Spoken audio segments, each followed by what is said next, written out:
કરાવી આપો. મને એક બરોબર એક વાત યાદ છે. એક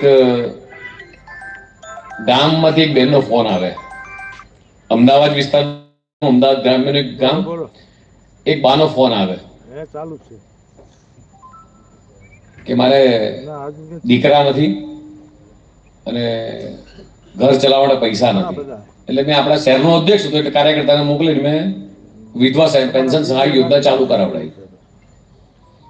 2-3 મહિના ગયા હશે ને બાએ કંઈક એડ્રેસ બદલ્યું કે શું થયું એમ, પૈસા મળતા બંધ થઈ ગયા.